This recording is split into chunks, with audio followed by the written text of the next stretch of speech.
So you want to be an actor and you don't know where to start? Well, I got 6 books that are going to set you on your journey.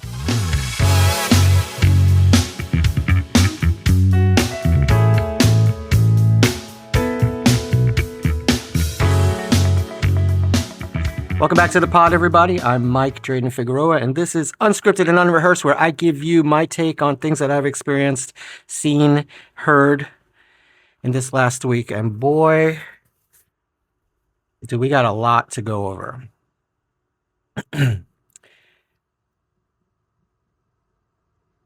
So, I don't know why I brain farted there for a second, but I wanted to talk about acting and answer a lot of questions that I get and find out for myself as well why I do it. I know why I do it, but I wanted to answer these questions. And some people are granted with immense talent. Case in point, recent stars that have been made. Connor Story, Hudson Williams, but there are a lot of very talented people who just you don't know where this came from. It's inspiring, right? Okay. But we can learn these skills through practice, repetition, reading, understanding our lived experience, bringing that to the work in character development and finding yourself in the character and finding the character in yourself, because sometimes parts of a character you're playing you would never see yourself doing, saying, experiencing. Can be scary, can be exhilarating. And I think that's part of the reason why I like it. But it will definitely take you 20 years to become a great actor. And we're going to get into that. But first, Benito Ball was the shit, man. First of all, let me start here. That was literally the worst Super Bowl ever. And I'm not talking about the performance. I'm talking about the plays. Now, don't get me wrong. It was a good game. I mean, it was a game, but it was the worst fucking game. I mean, it was two strongly defensive teams. Their defense, it was top notch. I guess it's part of the reason why they got to the Super Bowl. But each of their offenses were, it left me wondering, like, what is happening here? So, okay, every play the Patriots made, and I was rooting for the Patriots because, East Coast, every play they were making was quickly defeated. The sacks, the amount of sacks, I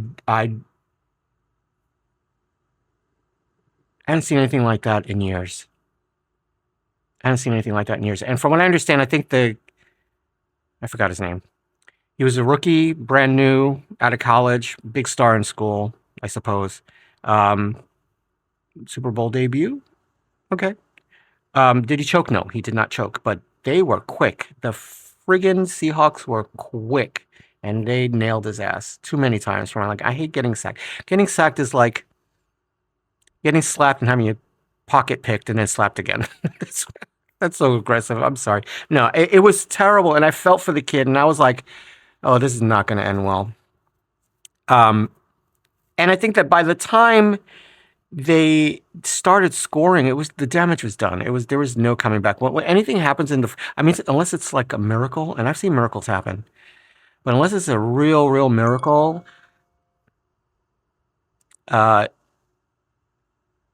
sorry, I got distracted by a reminder.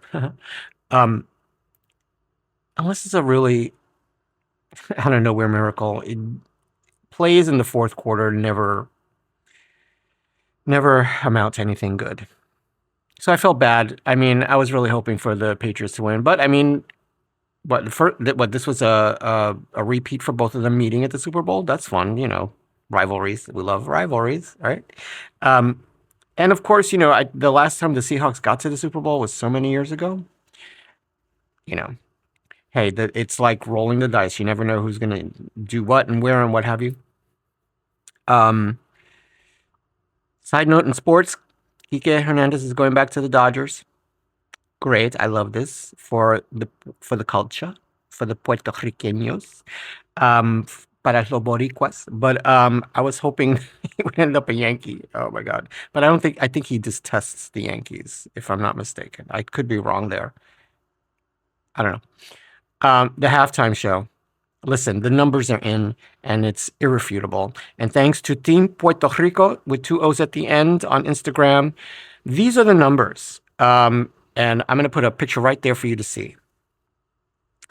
In the last 5 years, Shakira, which had Bad Bunny as a feature performer, 2020, 103 million. 2021, The Weeknd brought in 96.7 million. I think views, if I'm not mistaken. 2022, 103.4 million views, Eminem.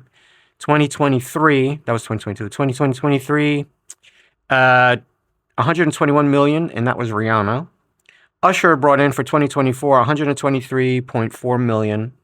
Kendrick Lamar, last year's, 133.5 million, and that fucking show was off the hook. It went viral, and it was months we were still replaying and revisiting, and all the shade and the drama. It was brilliantly done. He's a great performer. My favorite part of that was Serena Williams, FYI. Bad Bunny, 2026, 135 million point 4 views. Now, the only critique I will give of his performance was I wanted people to hear the lyrics the way we hear the lyrics in the album when we're playing it. He sounded like he was muffled and he had marbles in his mouth, and he was moving around so much. I think he was out of breath. The clarity of the lyrics and the message behind it. I mean, we know, we get it, we understand. I wanted the world to, so this way, if they did pop in some what do you call that? No, shoot. It'll come to me in a second. Words on the screens for them to read. They would understand and get an idea of what he was saying, but that brought me down. I did not like that, but I loved everything else about it. The people in the bushes costumes, that was great. I saw a behind the scenes making of like the preparation for the show, and I think because of the AstroTurf and it's how delicate it is, they couldn't have a lot of heavy weighted stuff on there, so they thought, what could we do? So they hired, like, what was it, 200 or 300 people to do this, to dress them up and do that. That's according to that. There's other reasons. I think somewhere someone said that it was like an homage to the people who worked the sugar canes. I think the other reason was because they had to be practical and they had to be quick in moving them, and something heavy and with all the sugar canes could not be moved real quick on and off and moving around. But it was cool. The people posting them coming out to set up, and they're like, "What is this?" was very funny. So yeah, that's my own real critique of the performance. The if you know stuff was great. Like, how many times have we been at family functions and you're tired and you fall asleep on the line of chairs that's like in the back of the room or on the side, just to conk out because there's nowhere else to lay down? The power going out. People have talked about this already. The piragua stand. If you don't know, piragua is shaved ice. And in the summertime in Williamsburg, every corner had a piragua guy, and he had this metal shaver, and he'd take a big block of ice and just shave, and it's like and it's always 6 shooks. And then he would take it into the cup. It was like a cone, a white cone, and then you put it like this, and then tap it on the thing, and then tap together, and then you pick your flavoring. It's like sugar water. I mean, it's the worst fucking thing you could have. So Tamaringo was my favorite. Anything red was my sister's favorite. If it was blue, I had that once in a while. And it was like 25 cents or 50 cents. No, it was 50 cents because if you went to the Coquitos stand, which was like coconut icy, shaved from a container, that was 25 cents. Because piraguas are always more expensive. And he was like, oh, you had change, you had money. If you went to the video store to play video games and you had a piragua, you had dollars. So Yeah, so the piragua stand, and then the taco truck was that guy from L.A. who's got his taco stand, and then of course Donita was there, and that made me scream because I'm gonna get emotional. Donita has this little social club on Grand Street in Williamsburg, around the corner and down the block from where my grandmother used to live. She's been there for years. Since I was a little kid, she's been there. She owns the building. She's never selling. And throughout the gentrification and evolution that Williamsburg has become, where the disgust that I feel knowing that there's an Hermes store there and all these high-end hoity-toity unnecessary stores that have destroyed the neighborhood, she's still there, offering up food that I only get when I go around the corner to the Spanish restaurant that reminds me of my grandmother's cooking. Um,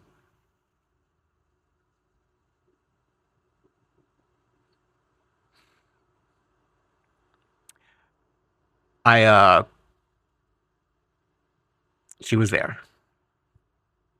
And I fucking screamed. And they had built out the facade of of the store, and the gate that comes down is just like a little window. She handed him a taguito, a drink, and a shot, and they did. I don't know if it was a real shot. If it was a real shot, right on, it would be great.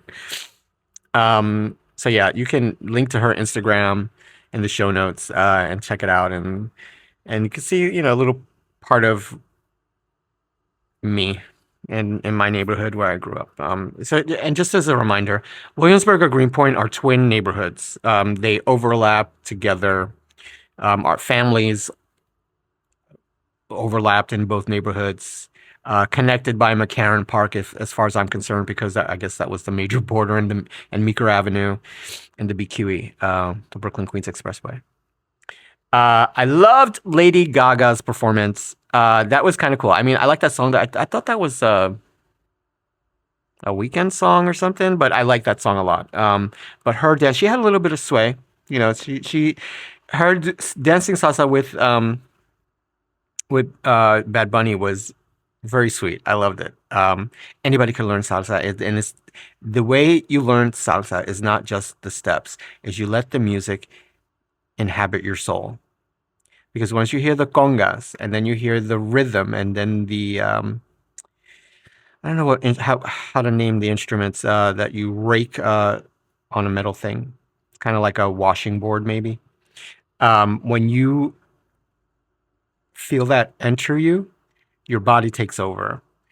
And even me being half white, being exposed to it for the first time, salsa and merengue, I just came alive. Like I never thought.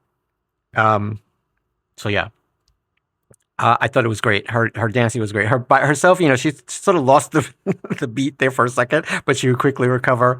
And the dancing behind her, those musicians behind her, really added to that. Um, and I think, because at the Grammys when she leaned over, there's a clip of her leaning over to him and saying "I love you," and then when he turns around, he's like, "Oh my God, it was her."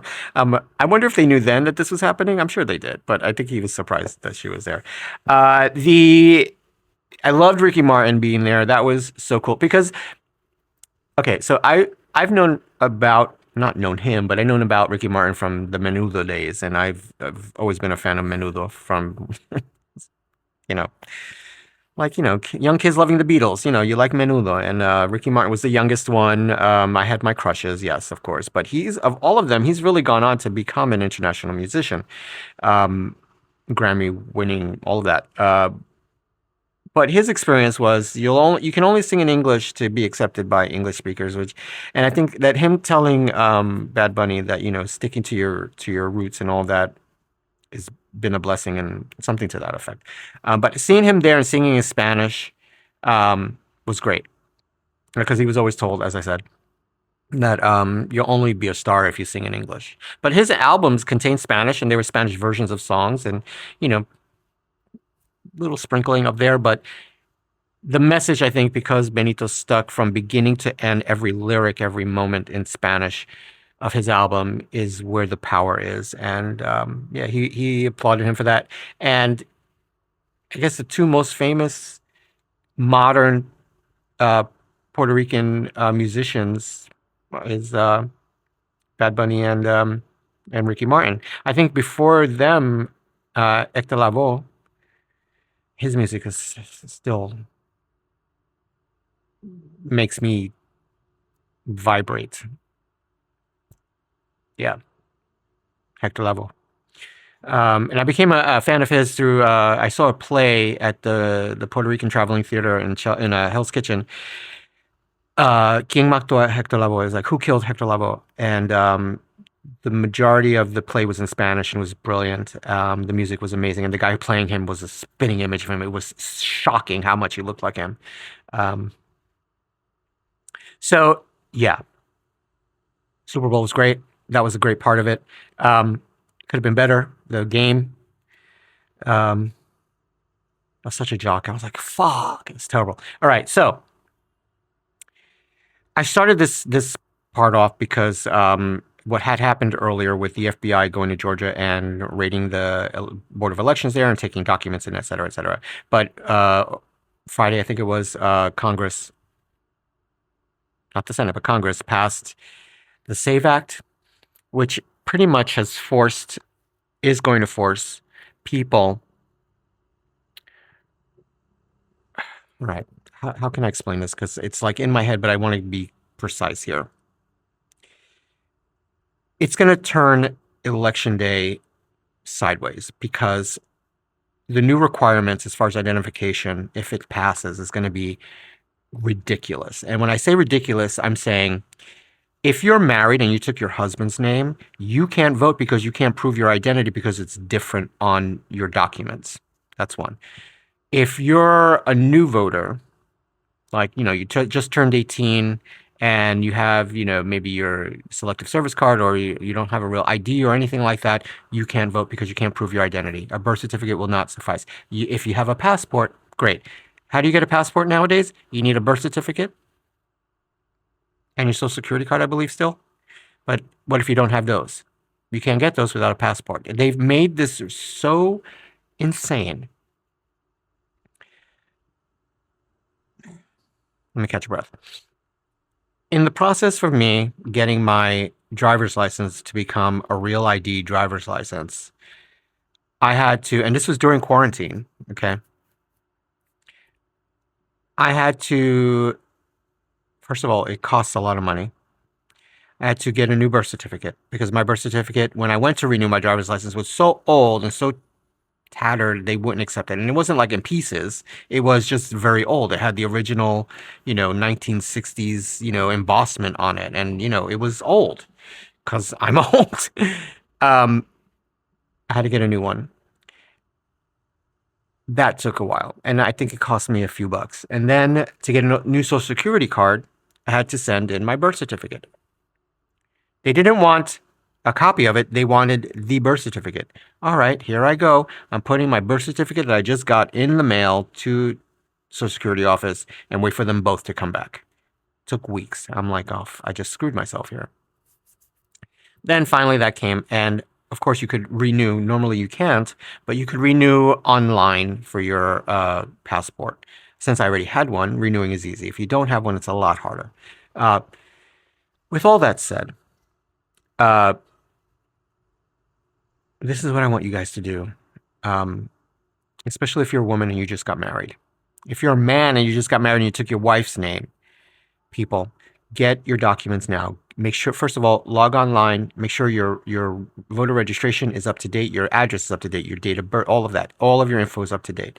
Then get if it's time to renew your driver's license or whatever, even if it's not, just contact the DMV, get a new one with your new address or your name on it correct. Then get your passport. Do all of this. They're going to drag it out or whatever, but we've got, it's 9 months until election day, right? So 9? 1, 2, 3, 4, 5, 6, 7, 8, 9 months. It can be done. If you have a little bit of savings, just handle this because it's with all the games they're going to try to play during this next few months. We need to be ready for it. I think New York State has provisions and want to be accurate because I don't want false information out there. If I'm not mistaken, New York State is prepared for all of this, and you should have an easy time getting it. I think the only getting your information correct and seeing if it is. The only hurdle I can see is getting your passport because that's federal. So there's that. So get that. What else? Passport, update the address. Do all of that now. The saddest news, though, James Vanderbeek passing away, Dawson Creek star. And I don't want to take away from his passing, but a few years ago, Chadwick Boseman died of the same uh, disease. He was 41, 42. James Vanderbeek was 48. He would have been 49 this year. Both of them tragic deaths too soon. Two talented people. What I wanted to say was, like I said, not to take away from one or the other, but we have to understand that what happens is when a non-melanated person experiences something, the world shifts. Research, funding, fundraisers, all of that. When a person of color goes through something like this, there's a big sadness and a boo-hoo for a few, and then we move on. I think the way the world is now, we need to all be, I try to be cognizant of all of us as a people, as a race, human race, to lift each other up and support each other in our trials and tribulations, I suppose. I think I'm getting my message out. I just think that we should all be aware that all of us are experiencing something or another, and we should all be here for each other. And then something more lighthearted. The International Toy Fair kicked off at the International Toy Fair.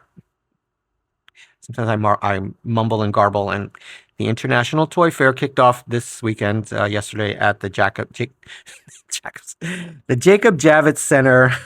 Oh my God. It's going to run from Saturday to Tuesday, and the link is below. You can go and see what new. I think Hasbro's got some new stuff coming out, and yeah. So if you're into toys, that's the thing. So okay, why? Here's one of the questions I have gotten. I need a coffee infusion. Excuse me. Is why did I want to be an actor? And I've mentioned this before many times in different ways, I suppose. I was a fan of Family Ties. It was the 80s sitcom. And I was madly, obsessively in love with Michael J. Fox. As Alex B. Keaton. Let's just say that. And then I became, like an uber fan. Everything he did, everything he I even became a Canucks fan just because he's from Vancouver. I wanted to hang out with Alex B. Keaton. I wanted to be in this part of Ohio. I wanted to know everything. I just wanted to be his, his buddy, his friend. And it was very weird. But then, I understood that this was not real life. I understood this is not real people. But I'm like, how does somebody get to do that? Like, where would I begin? So I asked my mother, and I said, "Hey, Ma, how do people get to be on TV?" And she said, "Well, you should ask your Uncle Pablo because he makes films." Wait, what? Nobody told me this. What do you mean he makes films? Call him. So, long story short, I sat down with him and he said to me, "What do you know about acting?" I'm like, "Nothing. I see people on TV. I want to be on TV." So you want to be on TV? You want to be famous, or you want to be an actor? And I didn't understand the difference at the time. And I was 17 years old, 16, 17. I'm like, I just want to do what they're doing. It's like, oh, okay. So the brilliant man that he is, and I'll put a picture of us here. This is right before he passed away from COVID.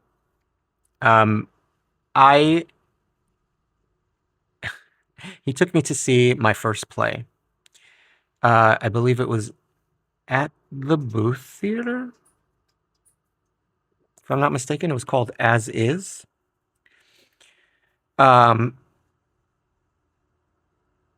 And it was about, the AIDS epidemic and crisis before The Normal Heart came out. And it was very heavy for a 17-year-old to, I think. But, I was me, and my mother was like, he's just, yeah, he's a smart kid. It was a lot. And I think he was, I think my uncle also was trying to figure me out. But this is what I remember from the moment we sat down, I was at the edge of my seat just waiting for everything to happen. And then when I saw what was unfolding in front of me, I wanted to get up. It was at the booth, if I'm not, I could be wrong. Um, I'm gonna have to look that up now. I found myself on the edge of my seat. Uh, and he kept having to like pull me back. And we're doing this in real time, folks. Okay. As is play NYC. Let's see what happens. It was at the Lyceum. It was at the Lyceum. Schubert House. Look at that. 1985. That's when I saw it the year. I was 16 when he took me to see it. Okay, I was 16. Um, why did I think it was at the booth? Anyway, so he took me to see my first play, and I was enthralled. I was on the edge of my seat. I wanted to get up there. He was kept pulling me back to watch, and it was quite an experience. So then he says to me, "Come over the weekend so we could talk some more." So I went to his place. We sat down and we talked, and he talked to me about uh, Stanislavski. He talked to me about acting in general. He talked to me about Tennessee Williams. I think it was his favorite author, if I'm thinking about it now. Um, he wanted to give me an understanding and a knowledge of writing that he thought was the pinnacle, right? Um, and then he registered me to take, well, first he took me to audit a class at HB Studio, which was an improv class. And I think he knew that a lot of your freedom when you're performing comes from improvisation. And sometimes you just do something because you're moved to do it, whether the lines or your the lines in the story provokes you to do these things. And sometimes it could be a disaster, and sometimes it could be brilliant. For instance, the kissing scene with Elia and Shane at the end of their hookup in the stairwell, that was all improvised at the very end. The kiss and all the close up, that was all improvised. There was a couple of other ones. I've seen stuff that happened in plays that I've worked in the last 10 years, where I'm like, oh shit, that's not normal. That's not usual. They would improvise something and it would just work. Um, Sometimes it would be because somebody blew a line or they skipped a word or something. I don't know. It could be any combination of things. So he took me there, and then the bug bit me. So he registered me for improv classes, and then I took scene study classes. I started reading plays, and he gave me a scene from Tea and Sympathy that I worked on with him in his living room. Um, and I'm recalling right now, once I was very nervous and I knew my lines. Um, but him playing the father in the scene to my kid hiding the dress behind the sofa or whatever. And for those of you who know the play, know the scene. The way he came at me was very. Oh, I don't know if he said anything, but the way he came at me was very reminiscent to the first time my father ever physically punished me, and it scared the shit out of me. And the way he came at me, I freaked out, and I just responded with the lines. And the look in his face, I'll never forget the look on his face when he saw what I did. Thinks solidified for himself that I have a talent, and that he really tried hard to get me to focus on it. Again, being a dumb teenager, I didn't realize the opportunities that were being offered to me then. With that said, and no regrets, I've really worked hard to get to where I am now in my own personal uh, uh, pride in my work, in my body of work. So I wanted to be with Alex P. Keane. I wanted to be on Family Ties. And then I realized, because I was into soap operas, oh my God, I could be on soap operas. And I found out 3 of them were shot in New York: Guiding Light, As the World Turns, and what was another one? Well, those were my 2 favorites. And I would see these people periodically when I was working at the library on the subway, because they would be going to the studio uptown. Um, I was obsessed with The Young and the Restless too. But that was in California. I liked that show a lot. So then I'm asked also, what kind of actor are you? Are you a stage actor or are you a film actor? And listen, acting is living truthfully in imaginary circumstances. So I mean, every day we're acting. So you're playing, I don't know, you're playing a video game. You're you're acting because you're playing this character in this game, and you have a goal, and you're having an experience, and your reactions to all of that is somewhat acting. You're you're on the subway and you're trying to be intimidating because you don't want people to, fuck with you. You're acting. Sometimes when you're with coworkers and you the one you don't like the most, but you just want to make peace and you just, you're chill, you're acting. Um, when you want to get away with something from your significant other or your parents, you're acting. It's just living truthfully in an imaginary circumstance, and we're going to talk more about that in a second. Me, I've done both. I've experienced both. I would say I have a love of the stage. Only because you can rehearse and be repetitive and shoot a scene different ways and for film. And once you got the right thing, if you're happy with it, you can move on to the next and stitch it together. For the stage, you never know what's going to happen. It's magical every single time. It's different every single time. You may be saying the same things. A few shows may be the same. Everybody hit their marks. They hit the right inflections, all of that. And then out of nowhere, something different might happen. And it's like, oh, let's go. Or you're like, how do I save this? How do you jump in and all of your senses are alive. Your hearing, your vision, your taste, you taste it in your mouth. Your body is shaking. You're alive. And it's one of the most exhilarating feelings ever. I've performed at La Mama Cafe. I've performed at the Wow Cafe. I've performed at the Gay Center for their center stage performances in the youth program. I've performed at school events where we're telling stories to help kids, who are dealing with all kinds of issues, and telling our story. I did get one. I was doing a scene with my friend George, where he was breaking my heart, dumping me or something like that, and we're trying to tell this story, and the reaction from everyone, even their vocalizations, that was the weirdest experience, because kids will,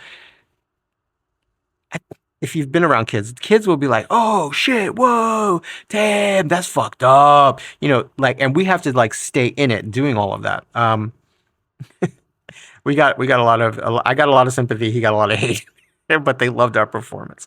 And a lot of kids, I think we may have ignited something in their interest in acting. And I also get asked, where have I studied acting? Like I said, HB Studios, my first love of acting. I just recently finished 1, 2, 3 semesters with my original improv teacher.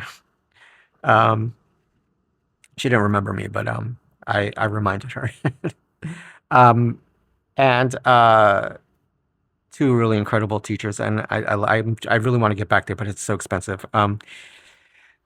With Mirror Repertory Company, and I got connected with them with my friend Mo, because he was taking like weekly classes with Sabre Jones, and she was married to, I don't want to name drop. Anyway, she was really, really great. She was a great actress. And also classes here and there just to stay sharp and do stuff, because it's like going to the gym or exercising, whatever. When you don't flex and exercise these muscles, you get stagnant. So, and I think that's part of the reason why I took classes at HB, because I was doing a lot of prep work, but I wasn't actually doing the work. And I wanted, I could sit here and read plays, but I function better if I'm doing something opposite someone else. Oh, I also took act classes with primary stages. That was a very enlightening and fulfilling experience. Because when we started classes there, because I had to audition for that one. Um, wow, that was great. I completely forgot that. This was like right before quarantine. November, I applied and they asked me to prepare a monologue and they gave me a scene to work on. And I had like 2 weeks to prepare. So I went and the woman who was supposed to do my audition was out sick, so someone else filled in. I did not realize this was the director of the program. I just thought it was just someone else filling in. And I found that out later when I went to go pay the first installment of the tuition. And I'm sitting at her desk and I see her plaque and I'm like, it hit me. I'm like, oh shit. And what was really cool was uh, I had one point of view for this scene, and I try not to be solid in it because anything. It's once you're working with someone, it's very fluid. You take your cues and their physical mannerisms, and you play with that. And she enjoyed that. She was like, I think this. Let's okay. Let's. She gave me a note. Let's try something different. I'm like, okay. And her assistant that was sitting next to us, I could see her like just staring like intently, and I'm like, oh my god, why is she staring so hard? I just let it go. Went to the restroom, came back, and we did the scene. And she just looked at me and she's like, I think this is the program for you. Let me go get the paperwork and we'll start you off. I'm like, okay, great. And I was really excited. I'm like, okay. And I had this thought in the back of my head. I'm not going to share, but I'm like, okay, here we go. Uh, the assistant looked at me. She's like, can I ask you a question? I said, sure. She's like, how did you do that? And I said, do what? She's like, you were two different people. I've never seen anybody do that before. To be honest with you, when I know I'm experiencing something that I'm doing my best, I don't remember it at all. It's black. Like I start and then I'm out. I don't remember anything. So I looked at her. I'm like, I honestly can't tell you. And I wish I could tell you. I honestly can't tell you. I don't remember. I don't remember. So yes, primary stages, which I'm so sad that they've evolved into something else now, only because of quarantine, they had to close down the school, and a lot of it is virtual. They're still affiliated with Cherry Lane and 59 East 59. Uh, but yeah, that's where those are the answers to the most common questions I get. Um, so what makes a great actor? I don't know. I know what I see when I see someone and I'm like, holy shit. Connor's Story, for instance. What the fuck? I've seen some of the stuff that's surfacing from before he got Heated Rivalry. I'm like, the dude learned French for a French film. He learned Russian for this show. He's done all these incredible. He auditioned for and got this that small part in the Joker. It turns out that well, I'm not going to blow it for you, but. And there's another thing that's coming out with him. He is a chameleon, and it is wonderful and inspiring to see.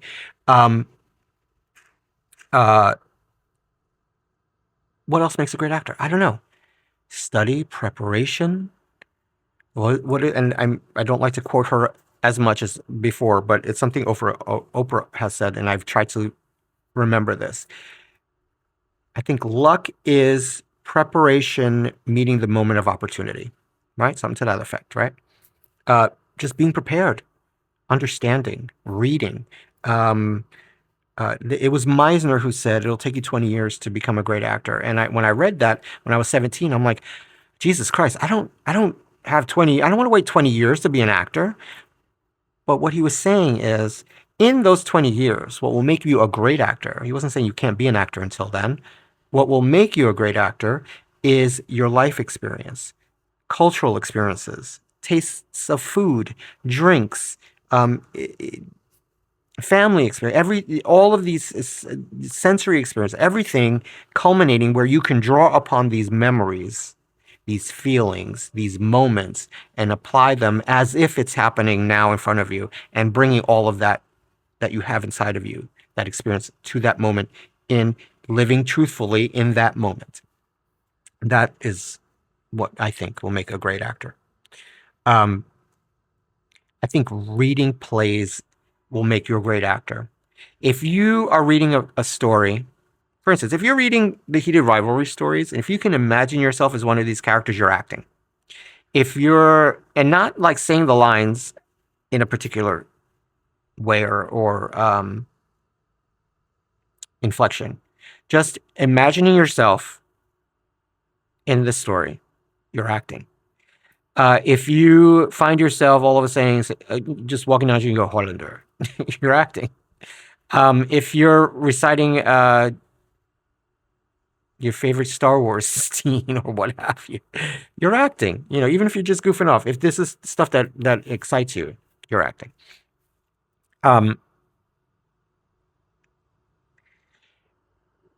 Committing, I guess, committing yourself to.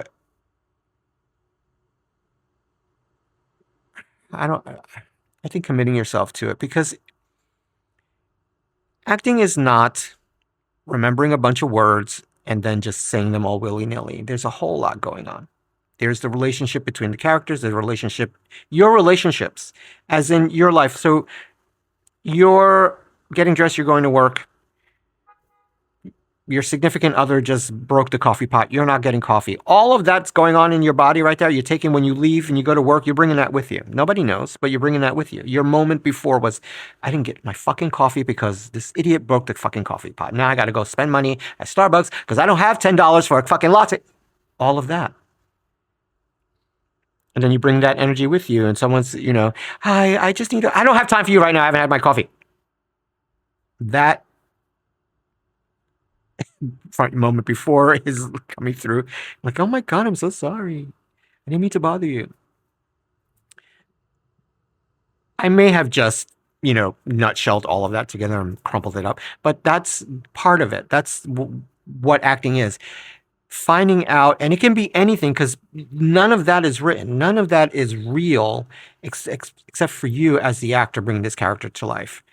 For instance, the scene is you're visiting your parents and you haven't come out and you're about to come out, because what they don't know is you've just been outed and you want to prepare them. All of those emotions and feelings, and that it's in you, and you're trying to find the words on how to prepare them on yourself to come out, and whatever that's going to, unleash upon you from your parents or your family. And try to find strength in that, right? The moment before is there now. And what's going to, where, and then where are you going after that? You could be sitting down on the sofa and having a loving conversation, or you could be running for your life if your dad is that kind of dad, or you could be, sorry, or you could be just leaving because they really don't have the words for you right now, or even your mom. Your mom might be the mean one who's not understanding. You're in that, your next, where you're going is, part of all of that. All of these things are part of what I think make a great actor when you're working on them. And there's more to this, and I think will become clear once I go over it, which is now, because you can learn all of these things in the list of books that I'm about to share with you.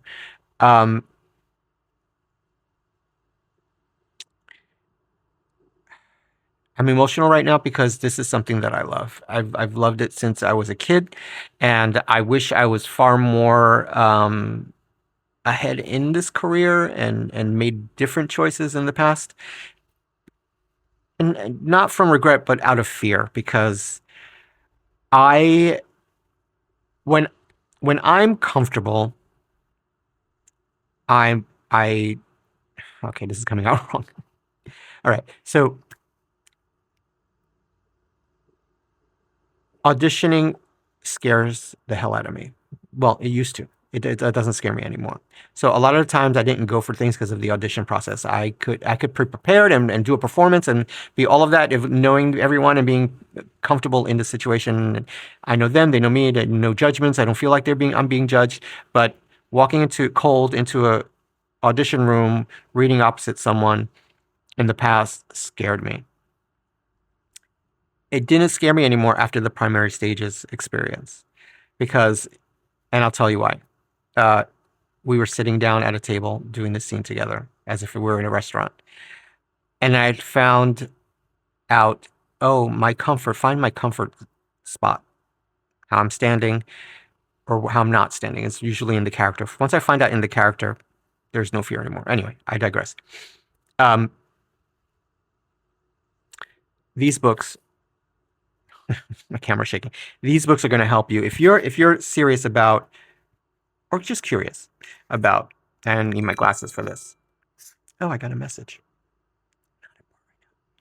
So by Uta Hagen, Respect for Acting, and you want to read this book because it builds a grounding and an honest approach to your craft. It emphasizes truthfulness and the physicality, realism, helping actors break habits of artificial and I'm sorry. Let me rephrase that. It helps actors break the habits of artificiality and instead works from. Can I read? I can't read. And I lost my place. Works from human behavior, real human behavior. And then there's Challenge for the Actor, also by Uta Hagen.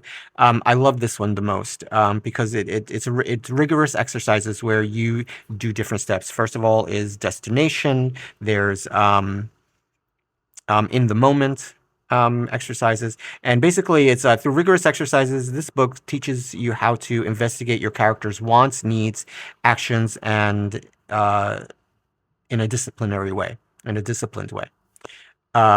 encourages independence. You learn to solve acting problems on the fly.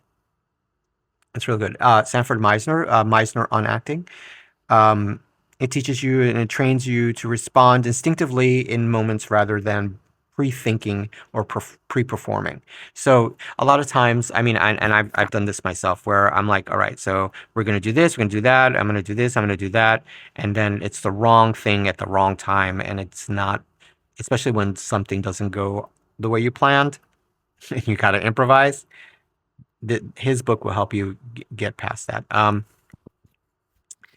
And the repetition exercises are part of what are at the core of his book. Whereas I'm wearing a blue hoodie. You're wearing a blue hoodie. I'm wearing a blue hoodie. I'm wearing a blue hoodie. Check out my blue hoodie. You're wearing a blue hoodie? I'm butchering that, but it's that kind of back and forth you would have with someone.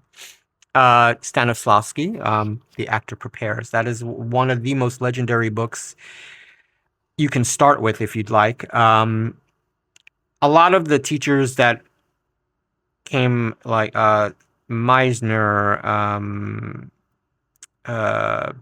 shoot, I'm going to butcher their names to forget them. Stella Adler, Uta Hagen, Lee Strasberg, all of these folks who studied with him went to Russia and studied and came back and started their own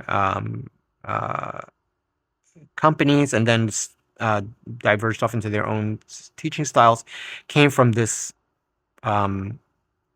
core teachings. And his book will teach you the foundational concepts like objective, given circumstances, and emotional memory. And I think that's where a lot of actors, like, for instance, I want to say Bradley Cooper, I think he's talked about this being, maybe not him, I think it was De Niro, saying your emotional memories help to bring out your connection to the character and what he may be experiencing, something to that effect. And the book shows you thoughtful preparation and leads to freedom on the stage uh, and on camera. Ivana Chubbuck. I found this book by accident. I don't remember how, but it's The Power of the Actor, and it's a combination. I mean, she has a 12-step technique on how to help actors understand why their characters do what they do, and it's very fascinating. Feel like that book in combination with the challenge for the actor will make you a very well-rounded, prepared actor once you get the text in your head and you understand the subtext. You can understand, it will help you find the subtext, which is why your character does what they do. I highly recommend that one and the challenge of the actor. And it helps you to access real emotional truth. That will help. Now, this I came across accidentally. This guy was on the subway. He was reading this book by Seth Barrish called An Actor's Companion. And it's little anecdotes that he remarks about for scene study and text analysis and audition prep, script breakdown. It's all in there, and different little things that you can do to help you get ready. And he connects theory with actionable tools that you can use immediately in class. Rehearsing and auditions as well. So those are the 6 books. So I'm going to repeat them for you. Starting with Uta Hagen. They are Respect for Acting, the very first acting book I ever read, and A Challenge for the Actor.